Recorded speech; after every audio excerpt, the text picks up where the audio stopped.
வையத்தை பாடித்திட வைத்த என் பாட்டு தலைவன் பாரதியை வணங்கி ஆண்டுகள் ஆக ஆக வயது ஏற ஏற இளமை கூடும் என் பேரரசியல் தமிழன்னையை வணங்கி அறியாமை சுருக்கி அறிவை பெருக்கி நாளை சூரியன் போல ஒளி வீச காத்திருக்கும் இளமை கண்ணியர்களே, வருங்கால தேவைகளே, எதிர்கால மேதைகளே, உங்கள் அனைத்து பேரையும் சிரம் தாழ்ந்து வணங்கி பேசப் போகிறேன் தலைப்பில் இறங்கி.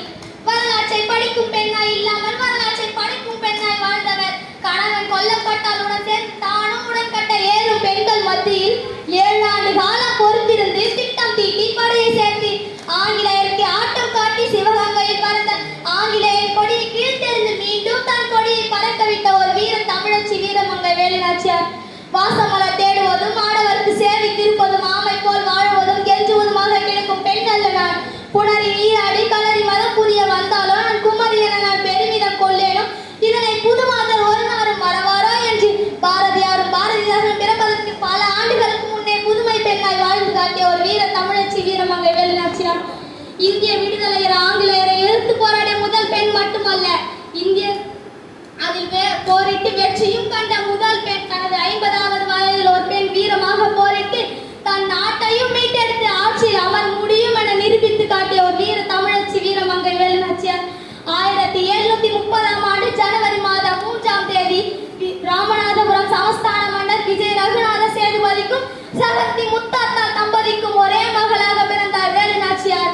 பெண் சிங்கம் போல வளர்த்தார் வேலுநாச்சியார். அவரது தந்தை தனது 16வது வயதில் 1746ஆம் ஆண்டில் சிவகங்கை சீம மன்னர் முத்து வடுகநாதரை மணந்து கொண்டார். 1772ஆம் ஆண்டு ஆர்காட் நவாப் மற்றும் ஐரோப்பியன் படையெடுப்பால் கணவரை இழந்த வேலுநாச்சியார் நாட்டை மீட்டெடுப்பதில் திடமாக இருந்தார். ஆயுதங்களை கையாலும் பலரி சினிமா குதிரை ஏற்ற வில்வித்தை என கையேந்த வேலுநாச்சியார் ஹைதர் அலியை சந்தித்து உருது மொழியில் ஆங்கிலேயர் எதிர்ப்பு பற்றி விலக்கி உதவி கூறினார். 7 ஆண்டு காலம் திண்டுக்கல் கோட்டை, விருப்பாச்சி கோட்டை, ஐயம்பாளையம் கோட்டை என இடம் மாறி மாறி முகாமிட்டு வாழ்ந்து வந்தார். 5000 குதிரைப்படை, 5000 காலாட்படை மற்றும் ஆங்கிலேயருடன் எதிர்த்து போராட தேவையான ஆயுதங்களையும் வழங்கப்பட்டன. போர் பயிற்சி பெற்ற பெண் படைகளையும் வேலுநாச்சியார் உருவாக்கினார். அதன் பிறகு 10 ஆண்டு காலம் வெற்றிகரமாக வேலுநாச்சியார் ஆட்சி செய்தார். 1796ஆம் ஆண்டு டிசம்பர் மாதம் 25ஆம் தேதி வீரமங்கை வேலுநாச்சியார் மரணமடைந்தார். இந்தியாவுக்கு முதலாக தூபம் போட்ட வேலுநாச்சியார் தமிழர்களின் மனதில் மட்டுமல்லாது இந்தியர்களின் எண்ணத்திலும் நீண்ட இடமிட்டு சென்றுள்ளார். பேசுவதும் எழுதுவதும் நன்மைக்காக, பெருமை பெற்றால் அது உதவும் நாட்டுக்காக, அறிவு கொண்டது எதற்காக, ஆய்ந்து பார்க்கணும் அதற்காக, பிறர் உயிர் பேணுவோம் பெரிதாக, பெருமைகள் புரிவோம் பெரிதாக. வீரமங்கை பற்றி பேசுவதற்கு வாய்ப்பு கிடைத்தது வரமாக பயன்படுத்தினேன். சரியாக நன்றி.